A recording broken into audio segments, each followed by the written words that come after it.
कृष्णा। ओम नमो भगवते वासुदेवाय।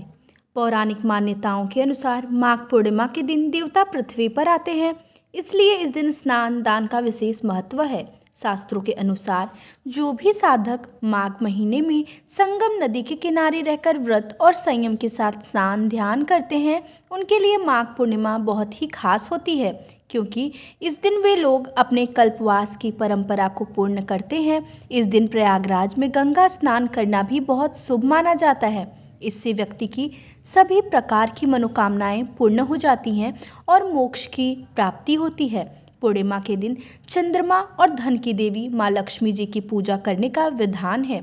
इस दिन माँ लक्ष्मी जी की पूजा करने से सुख समृद्धि की प्राप्ति होती है। साथ ही रात में चंद्रोदय होने पर चंद्र देवता की पूजा करने से कुंडली में सभी प्रकार के ग्रह दोष दूर हो जाते हैं।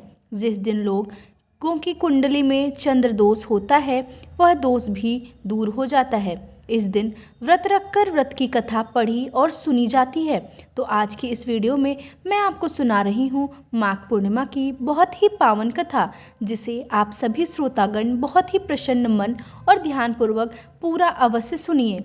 सबसे पहले तो आप सभी को माघ पूर्णिमा की हार्दिक शुभकामनाएं। द्वापर युग में एक समय की बात है, यशोदा जी ने भगवान श्री कृष्ण से कहा कि हे कृष्ण, तुम सारे संसार के उत्पन्न करता, पोषक और उसके संहार करता हो।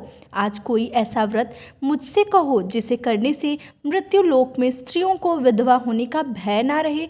साथ ही यह व्रत हर प्रकार की मनोकामनाओं भी पूर्ण करने वाला हो। मैया यशोदा की बात सुनकर भगवान कृष्ण कहने लगे, हे माते, आपने अति सुंदर प्रश्न किया है। मैं अब आपसे ऐसे ही व्रत को सविस्तार कहता हूँ। ध्यानपूर्वक सुनो।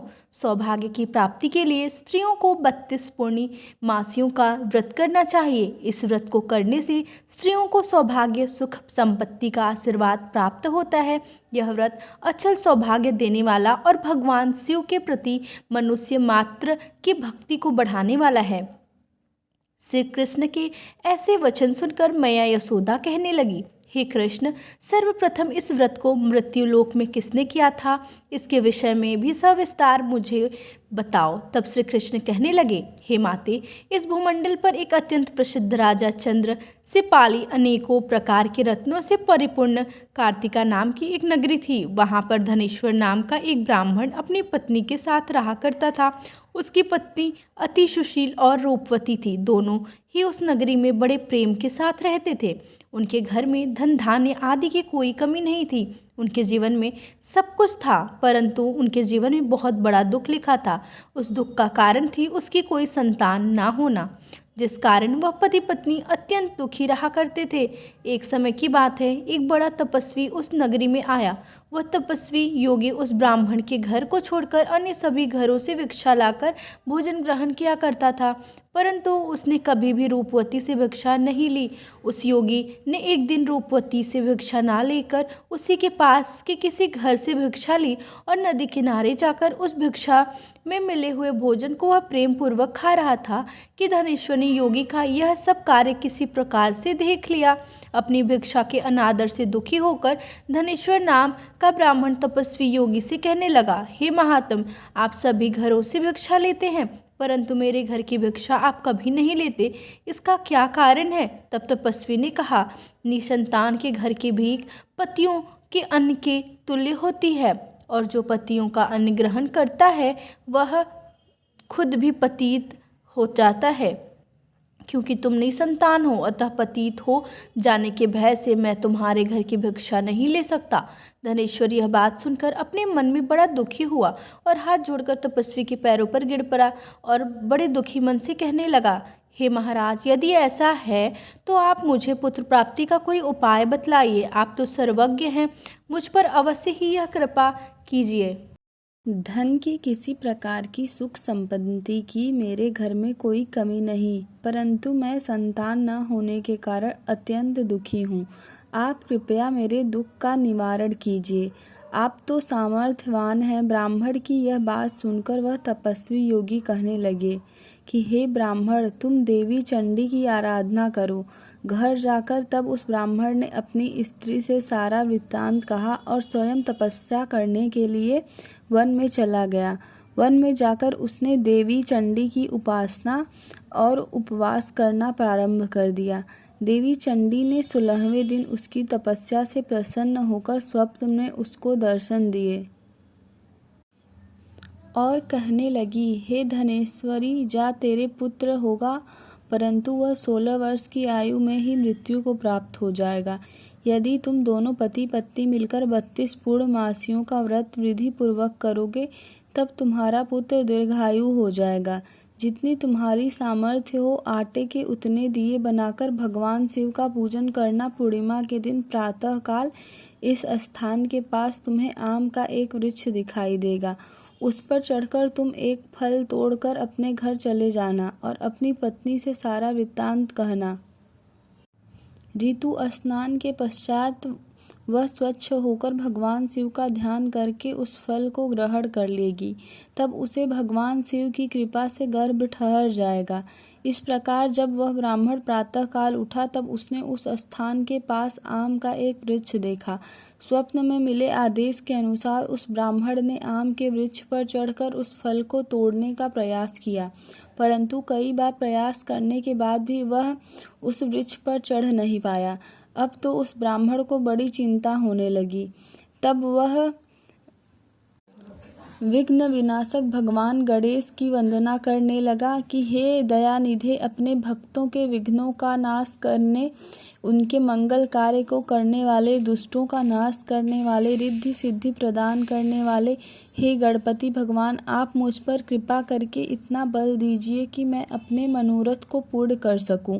इस प्रकार गणेश भगवान से प्रार्थना करने पर उनके आशीर्वाद से धनेश्वर वृक्ष पर चढ़ गया।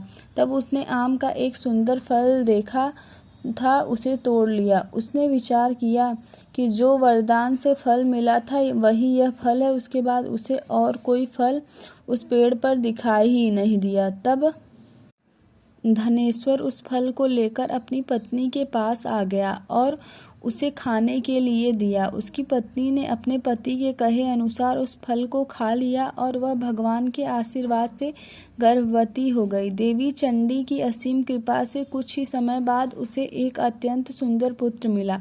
पति पत्नी दोनों ने मिलकर पुत्र के जन्म का खूब धूमधाम से उत्सव मनाया। वे दोनों अब बड़े खुश थे। माता पिता के हर्ष और शोक के साथ वह बालक शुक्ल पक्ष के चंद्रमा की भांति अब अपने पिता के घर में बढ़ने लगा। देवी चंडी की कृपा से वह बालक बहुत ही सुंदर और सुशील और विद्या में बहुत निपुण था। देवी की आज्ञा अनुसार उसकी माता ने 32 पूर्णमासी का व्रत रखना प्रारंभ कर दिया ताकि उसका पुत्र बड़ी आयु वाला हो जाए। जब 1.25 वर्ष लगा तब देवी दास के माता पिता को बड़ी चिंता हुई कि वह उनके पुत्र की इस वर्ष मृत्यु ना हो जाए। इसलिए उन्होंने अपने मन में विचार किया कि यदि यह दुर्घटना उनके सामने हो गई तो वे कैसे सहन कर पाएंगे। तब उन दोनों ने मिलकर देवीदास के मामा को बुलाकर उसे पढ़ने के लिए काशी भेज दिया। सारा प्रबंध करके माता पिता ने काशी जाने के लिए देवीदास को एक घोड़े पर बिठाकर उसके मामा को उसके साथ भेजा, किंतु यह बात उसके मामा या किसी और से नहीं बताई कि देवीदास की उम्र कम है। धनेश्वर ने अपनी पत्नी के साथ अपने पुत्र की मंगल कामना और दीर्घायु के लिए देवी चंडी की पूजा करना और व्रत रखना प्रारंभ कर दिया।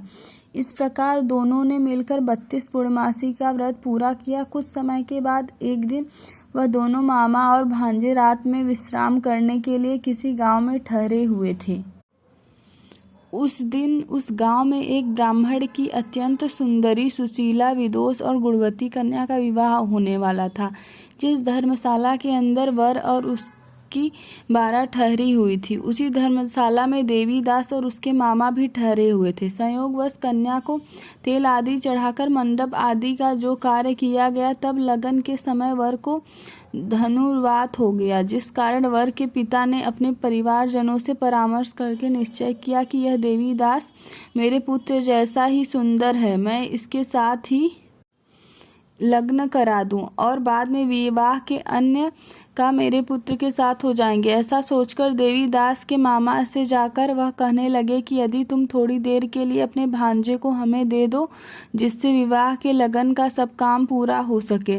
तब उसका मामा कहने लगा कि जो कुछ भी मधुपर्क आदि कन्यादान के समय वर को मिलेगा वह सब हमें दे दिया जाएगा, तो मेरा भांजा इस बारात का दूल्हा बन सकता है। विचार विमर्श करने के बाद ब्राह्मण के पुत्र का विवाह में दूल्हा बनकर मंडप में बैठा दिया गया। उसके साथ सभी विवाह का रात्रि में विधि पूर्वक संपन्न हो गए। पत्नी के साथ वह भोजन नहीं कर सका और मन में सो लगा कि मेरे बाद न जाने इस स्त्री का क्या होगा। ऐसा सोचकर वह बड़ा दुखी और उदास हो रहा था। तभी उसकी पत्नी ने पूछा कि क्या बात है, आप इतने उदास और दुखी क्यों हो रहे हैं। तब उसने वह सब बातें जो वर के पिता और उसके मामा में हुई उस स्त्री को बतला दी। तब वह कहने लगी कि यह ब्रह्म विवाह के विपरीत हो कैसे सकता है। देव, ब्राह्मण और अग्नि के सामने मैंने आपको ही अपना पति बनाया है, इसलिए आप ही मेरे पति हैं और मैं आपकी ही पत्नी रहूंगी, किसी अन्य की पत्नी मैं बिल्कुल नहीं बन सकती। तब देवीदास ने कहा, ऐसा मत करो, क्योंकि मेरे आयु बहुत थोड़ी है, मेरे बाद आपकी क्या गति होगी। इन बातों को अच्छी तरह से विचार लो। परंतु वह स्त्री दृढ़ विचार वाली थी। वह कहने लगी, जो आपकी गति होगी वह मेरी भी इसलिए है। स्वामी उठिए और भोजन करिए, आप निश्चय ही भूखे होंगे। इसके बाद देवीदास और उसकी पत्नी दोनों ने मिलकर भोजन किया और शेष में इसी तरह से बातें करते रहे। प्रातःकाल जगने पर देवीदास ने अपनी पत्नी को इन लोगों से जुड़ी हुई एक अंगूठी दी और एक रुमाल दिया और कहने लगे, हे प्रिय, इसे अपने पास रखो और संकेत समझकर स्थिर मन हो जाओ। मेरा मरण और जीवन जानने के लिए तुम्हें एक पुष्प वाटिका बनानी होगी। उसमें सुगंधी वाली एक नवमल्लिका लगा दो और उसको प्रतिदिन जल से सींचना और आनंद के साथ तुम अपने घर में रहो और उत्सव मनाओ। जिस समय और जिस दिन मेरे प्राण होगा अर्थात मेरी मृत्यु नज़दीक होगी, उस दिन यह सारे फूल और वाटिका सूख जाएंगी और जब ये फिर से हरे हो जाएं तब जान लेना कि मैं जीवित हूँ। यह बात निश्चय करके समझ लेना कि इससे कोई संशय नहीं। ऐसा समझाकर वह वहाँ से चला गया। प्रातःकाल होते ही वहाँ पर गाजे बाजे बजने लगे और जिस विवाह के कार्य समाप्त करने के लिए वर और सभी बाराती मंडप में आए, तब कन्या ने वर को भली प्रकार से देखकर अपने पिता से कहा कि यह मेरा पति नहीं है। मेरा पति तो वही है जिसके साथ मैं रात्रि के समय मेरा पानी ग्रहण हुआ था। इसके साथ तो मेरा विवाह ही नहीं हुआ है। यदि वह वही है तो बताएं कि मैंने इसको क्या दिया। मधुपर्क और कन्यादान के समय जो मैंने भूषण आदि दिए थे उन्हें दिखाएं और रात में मैंने क्या गुप्त बातें कही थी वह सब भी बताएं। तब पिता ने उसके कथन अनुसार वर को बुलाया। कन्या की वह सब बातें सुनकर वह कहने लगा कि मैं इस बारे में कुछ नहीं जानता। इसके पश्चात लज्जित होकर वह वहाँ पर अपना समूह लेकर वहाँ से चला गया और सारी बारात भी अपमानित होकर वहाँ से लौट गई। तब भगवान कृष्ण कहने लगे, मैया इस प्रकार देवीदास काशी विद्या अध्ययन करने के लिए चला गया। जब कुछ समय बीत गया तब काल से प्रेरित होकर एक दिन एक सांप रात के समय उसको डसने के लिए वहाँ पर आया। उस विस्तर के प्रभाव से उसने सोने के स्थान पर चारों ओर विष का ज्वाला से विषैला हो गया, परंतु व्रत रखने के प्रभाव से उसको वह सांप डस नहीं पाया, क्योंकि पहले ही उसकी माता ने 32 पूर्णिमा का व्रत धारण किया हुआ था। इसके बाद मध्याह्न के समय स्वयं काल वहाँ पर आया और उसके शरीर से उसके प्राणों को निकालने का प्रयास करने लगा, जिससे वह मूर्छित होकर धरती पर गिर पड़ा। भगवान की कृपा से उसी समय देवी पार्वती के साथ भगवान शिव वहाँ पर आ गए। उसको मूर्छित दशा में देखकर देवी पार्वती ने भगवान शिव से प्रार्थना की, हे भोलेनाथ, इस बालक की माता ने पहले से ही 32 पूर्णिमा का व्रत किया है, जिसके प्रभाव से भगवान अब आप इसको प्राण दान दे दीजिए। देवी के इस प्रकार निवेदन करने पर भोलेनाथ ने उस बालक को प्राण दान दे दिया। इस व्रत के प्रभाव से काल को भी पीछे हटना पड़ा और देवीदास स्वस्थ होकर उठ बैठा।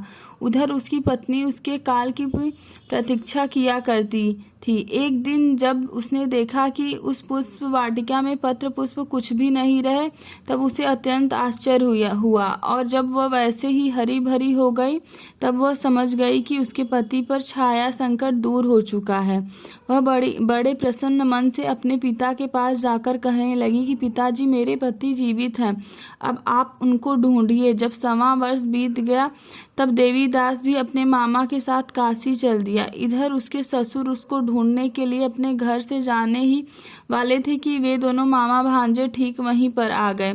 उन्हें अपने घर पर आया देखकर उसका ससुर बड़ी प्रसन्नता के साथ अपने घर में उन दोनों को ले आया।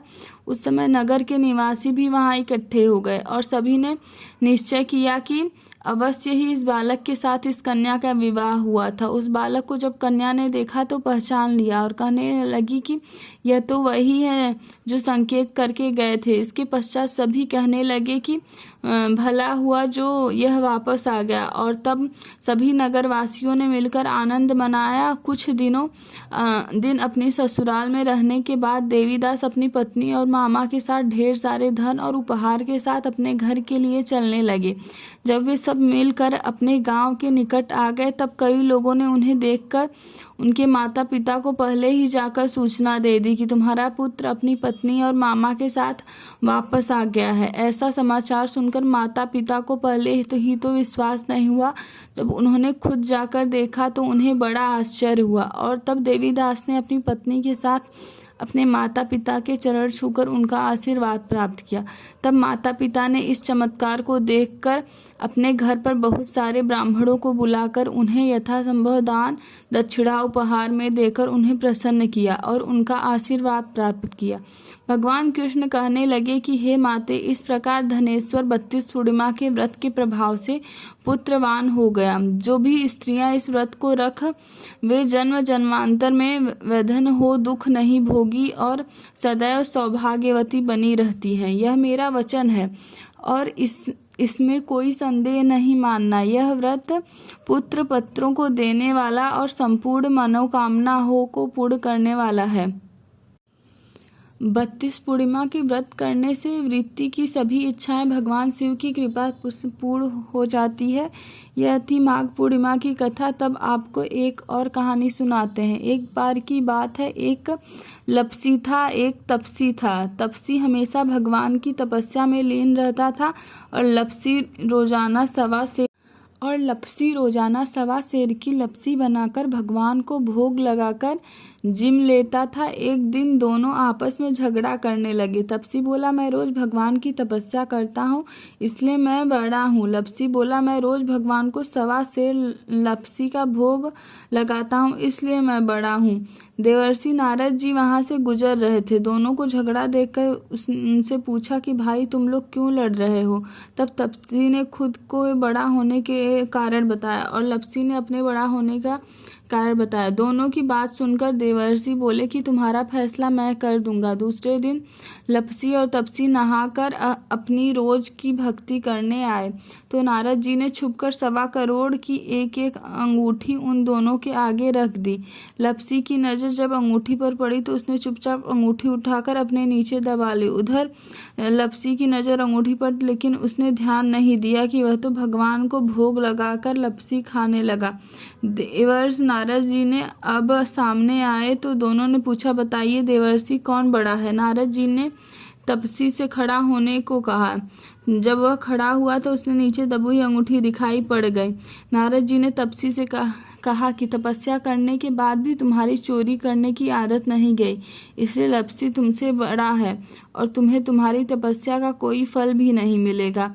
तब से शर्मिंदा होकर माफ़ी मांगने लगा। उसने देवर्षि नारद से पूछा, बताइए देवर्षि फिर मेरी तपस्या का फल कैसे मिलेगा। नारद जी बोले, अगर कोई गाय और कुत्ते की रोटी नहीं बनाएगा तो उसका फल तुझे मिलेगा। अगर कोई ब्राह्मण को भोजन करवाकर उन्हें दक्षिणा नहीं देगा तो उसका फल तुझे मिलेगा। अगर कोई साड़ी के साथ ब्लाउज नहीं देगा तो उसका फल तुझे मिलेगा। अगर कोई दिए से दिया चलाएगा तो फल तुझे मिलेगा। और अगर कोई सारी कहानी सुने लेकिन तुम्हारी यह कहानी नहीं सुने तो उसका फल तुझे मिलेगा।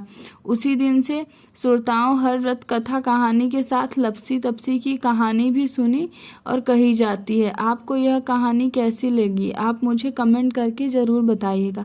वीडियो अच्छी लगी है तो लाइक करने के साथ ही चैनल को सब्सक्राइब नहीं किया है तो ज़रूर कीजिएगा।